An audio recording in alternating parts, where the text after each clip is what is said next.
நண்பர்களே, இடுப்பு வலி அல்லது முதுகு தண்டில் வரக்கூடிய வலி, எலும்பு மூட்டு மருத்துவரையோ, ஃபிசியோதெரபிஸ்டையோ, வர்மா தெரபிஸ்டையோ, மந்திரிக்கிறவரையோ, எண்ணெய் தடவுறவரையோ எல்லாத்தையும் பார்க்கக்கூடிய பேஷண்ட்ஸ்க்கு இருக்கக்கூடிய காமன் ப்ராப்ளம் வந்து இடுப்பு வலி. இந்த இடுப்பு வலி பற்றி இன்னைக்கு கொஞ்சம் நம்ம இந்த காணொலியில் பார்க்கலாம். நான் Karthik Selvaraj, orthopaedic surgeon, KS Orthocare, Coimbatore. இடுப்பு வலி நண்பர்களே, வாழ்நாளில் எல்லாருக்கும் ஒரு தடவை இடுப்பு வலி வரும் அப்படிங்கிறது தான் வந்து மருத்துவ அறிவியல் சொல்லுது. இந்த மருத்துவ அறிவியலில் வந்து நம்ம சொல்லக்கூடிய இந்த விஷயம் என்னென்னா, நம்ம வந்து எரெக்டாக நடக்க ஆரம்பித்த ஒரு பிராணி. நமக்கு முன்னாடி வரைக்கும் எல்லாரும் 4 காலில் நடந்துட்டு இருந்தாங்க. எப்போ வந்து மனுஷன் வந்து எரெக்டாக நடக்க ஆரம்பித்தானோ அப்போ அவனுடைய ஸ்பைனல் கார்டுக்கு, அவனுடைய வெர்டிபிரல் காலம்க்கு வந்து ஸ்ட்ரெயின் அதிகம் போக ஆரம்பிச்சு. அதனால பேக் பெயினுங்கிறது நேராக நடக்கக்கூடிய மனித இனத்திற்கு வரக்கூடிய ஒரு காமன் ப்ராப்ளம். இடுப்பு வலி, முதுகு வலி வந்தவங்க எல்லாம் தனக்கு தான் ஏதோ இடுப்பு வலி வந்துருச்சு, வாழ்க்கையே முடிஞ்சுது, என்னால் நீ ஒன்றுமே பண்ண முடியாது, பெரிய பிரச்சனை அப்படின்னு நீங்கள் நினச்சிட்டு இருந்தீங்கன்னா தயவுசெய்து இந்த எண்ணத்தை மனுஷன் என்னைக்கு நேரம் நடக்க ஆரம்பிச்சானோ அன்னைக்கே அவனுக்கு முதுகு வலி வரணுங்கிறது உறுதியாயிடுச்சு. ஸோ இந்த எண்ணத்தை மனசில் வச்சுட்டு முதுகு வலிங்கிறது ஒரு சிம்பிள் ப்ராப்ளம், காமன் ப்ராப்ளம், எல்லாருக்கும் வரக்கூடிய சாதாரணமான ஒரு பிரச்சனைங்கிறத நீங்கள் மனசில் வச்சுக்கிட்டு அதுக்கப்புறம் தொடர்ந்து இதை பற்றி நம்ம பேசலாம். இடுப்பு வலி ஏன் வருது? தண்டுவடம் நேராக நம்ம உடம்பை சப்போர்ட் பண்ண வேண்டியிருக்கு. அதற்கு தண்டுவடத்துக்கு முன்னும் பின்னும் வந்து தசைகள் இருக்குது. எலும்பு கிட்டத்தட்ட 33 எலும்புகள் இருக்குது. அந்த எலும்பினுடைய முன்பகுதியிலையும் பகுதியிலையும் தசை நார்கள் இருக்குது. பெரும்பான்மையான நம்மளுடைய பிஹேவியர் எப்படி இருக்குதுன்னா, நம்ம நேராக நிற்கிறது இல்லை, கூன் போட்டுக்கிறோம்.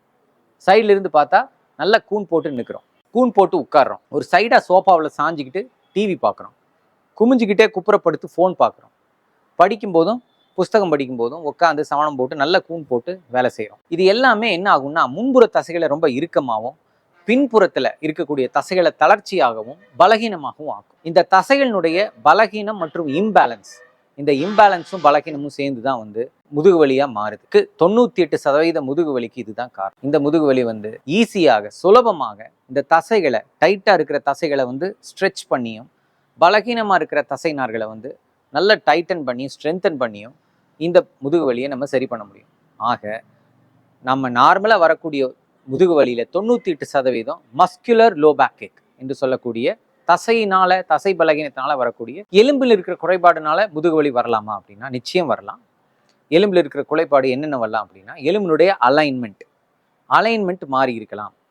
அலைன்மெண்ட் எப்படி மாறி இருக்கலாம்? ஒரு எலும்பு இன்னொரு எலும்பு முன்ன பின்ன நகர்ந்து இருக்கலாம். அதாவது எலும்பு வந்து வரிசையாக செங்கலடி வச்ச மாதிரி வரிசையாக இருக்குங்க. இந்த 33 எலும்பு வரிசையாக ஒன்று மேலே ஒன்று இருக்கும். ஆனால் கீழால வரும்போது அந்த எலும்பு ஒன்று மேலே ஒன்று நகர்ந்துருக்கலாம். எலும்பு செங்கலை நகர்த்தி வச்சு அப்படி இருக்கு, அந்த மாதிரி நகர்ந்துருக்கலாம். அப்படி நகரும் போது என்ன ஆகும்? பின்னாடி நகர்ந்து வந்த எலும்பு வந்து நடுவில் இருக்கிற ஜவ்வு வந்து தண்டுவடத்தினுடைய நரம்பை அமுத்தி கால் வலி, இடுப்பு வலி வரலாம்.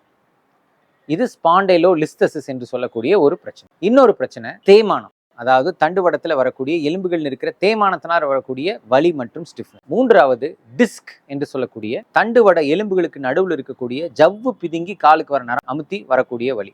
இந்த 3 தான் காமனாக வந்து தண்டுவடத்தில் வரக்கூடிய வலிக்கான காரணம்.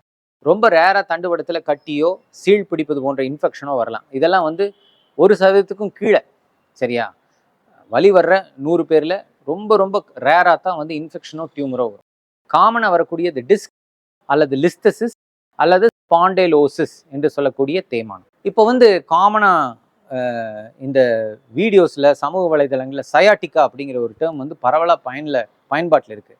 எனக்கு சயாட்டிக்கா வந்துருச்சு, எனக்கு சயாட்டிக்கா இருக்கா டாக்டர், எனக்கு இருக்கிற வழி சயாட்டிக்கா தானா அப்படி என்று எல்லாரும் கேட்குறாங்க. இந்த யூடியூப் வீடியோஸ் போடுறதுல கிட்டத்தட்ட 90% பேர் வந்து பயிற்சி பெற்ற மருத்துவர்கள் கிடையாது. பயிற்சி பெற்ற மருத்துவர்களாக இருந்தாலும் அவங்க வந்து தண்டுவட சிகிச்சை செய்யக்கூடிய மருத்துவர்கள் கிடையாது. அதனால அவங்க சொல்லக்கூடிய சிம்டம் சைன்ஸ் எல்லாம் வச்சு சாட் ஜிபிடியில் சொல்கிறது, ஜிமெயிலில் சொல்கிறது, கூகுளில் சொல்கிறதெல்லாம் வச்சு தனக்கு ஏதோ பெரிய பிரச்சனை இருக்குதுங்கிற ஒரு பயத்தில் தான் வந்து நிறைய பேஷண்ட்ஸ் நம்மகிட்ட வர்றாங்க. தண்டுவடத்தில் வரக்கூடிய வலி எல்லாமே வந்து அது சயாட்டிக்கானா அது ஏதோ ஒரு பெரிய பிரச்சனை, அதற்கு வந்து இப்படி பண்ணலாம், அப்படி பண்ணலாம், அதை சாப்பிடலாம், இதை பண்ணலாம், இந்த மாதிரியான வீண் பயங்களை முதல்ல நீங்கள் விட்டொழிங்க. தண்டுவடத்தில் வலி வந்தால் ஆப்ரேஷன் ஒன்று தான் தீர்வா? கிடையவே கிடையாது. தண்டுவட வலிக்கு ஆப்ரேஷனுங்கிறது மிக மிக கடைசியாக நம்ம பண்ணக்கூடிய ஒரு சிகிச்சை முறை. தண்டுவடத்தில் ஆப்ரேஷனே பண்ணக்கூடாதா டாக்டர்? ஆப்ரேஷன் பண்ணால் அவ்வளோதான், நடக்கவே முடியாமல் போயிடுமா? இதெல்லாம் வந்து காமனாக வந்து பேஷண்ட்ஸ் கேட்குற கொஷின்ஸ். தண்டுவட ஆப்ரேஷனுங்கிறது கடந்த 50-60 வருடங்களாக மிக மிக சக்ஸஸ்ஃபுல்லாக பண்ணக்கூடிய ஒரு சர்ஜரி. இதில் வந்து ஆல்மோஸ்ட் 90 to 99% வந்து சக்ஸஸ் தான், வெற்றி தான். இந்த ஆப்ரேஷன் வந்து ரொம்ப ரொம்ப சேஃப் ஆப்ரேஷன். 100ல் ஒருத்தருக்கு தான் நம்ம ஆப்ரேஷன் சொல்லுவோம்.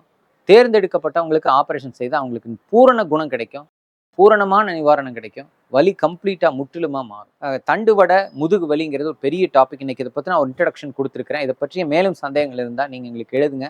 என்ன டாபிக் டிஸ்கஸ் பண்ணணும்னு சொல்லுங்க, இதை பற்றி நம்ம மேலும் பேசுவோம். முதுகு வலிக்கான இயன்முறை பயிற்சி, எக்ஸசைஸ் என்ன பண்ணலாம், பயிற்சியில் குணமாகலைன்னா இன்ஜெக்ஷன் போடலாமா, இன்ஜெக்ஷன் சரியாகலைன்னா சர்ஜரி பண்ணலாமா, இதை பற்றி வேறு என்னென்னவெல்லாம் சந்தேகம் இருக்கோ நீங்கள் எங்களுக்கு எழுதுங்க, எங்களை தொடர்பு கொள்ளுங்க. கேஎஸ் ஆர்த்தோ கேர் கோயம்புத்தூரில் இருக்கக்கூடிய ஆர்த்தோபெடிக் ஹாஸ்பிட்டல். இங்கே வந்து ரொபாட்டிக் மூட்டு மாற்று அறுவை சிகிச்சை மற்றும் நுண்துளை அறுவை சிகிச்சை, ஆத்ரோஸ்கோபி சர்ஜரி உலகத்தரத்தில் பண்ணுறோம். எங்கள் டீம் ஆஃப் டாக்டர்ஸ் எல்லாமே ஃபெலோஷிப் ட்ரெயின்ட், வெளிநாடுகளில் ட்ரைனிங் எடுத்து ஒரு தரமான சிகிச்சை கரெக்டான ப்ரைஸில் ஒரு ஹியூமன் டச்சோட, ஒரு ஹியூமிலிட்டியோட, ஒரு கைண்ட்னஸோட உங்களுக்கு இங்கே கிடைக்கும். மருத்துவமனை தொடங்கி 6வது வருடத்தில் நாங்கள் காலடி எடுத்து வைக்கிறோம். இது வரைக்கும் கிட்டத்தட்ட 60,000 பேஷண்ட்ஸை வந்து நம்ம ட்ரீட் பண்ணியிருக்கிறோம். கிட்டத்தட்ட 6,500 ஆப்ரேஷன்ஸ் வந்து இங்கே பண்ணியிருக்கிறோம். பல பேர்த்தோட வாழ்க்கை மாற்றி போட்டு அவள் வந்து வெற்றி பாதையில் அவங்கள நடக்க வச்சு அவங்களுடைய வலிகளை நீக்கி ஒரு மனிதாபிமானத்தோட சிகிச்சை இங்கே அளிக்கிறதில் நாங்கள் ரொம்ப பெருமைப்படுறோம். உலகத்தரமான சிகிச்சையை கோயம்புத்தூருக்கு கொண்டு வந்து ஒரு ஃபியூச்சரிஸ்டிக் ட்ரீட்மெண்ட்டை வந்து இங்கே கொடுக்கறதுல நாங்கள் ரொம்ப சந்தோஷப்படுறோம். நன்றி, வணக்கம்.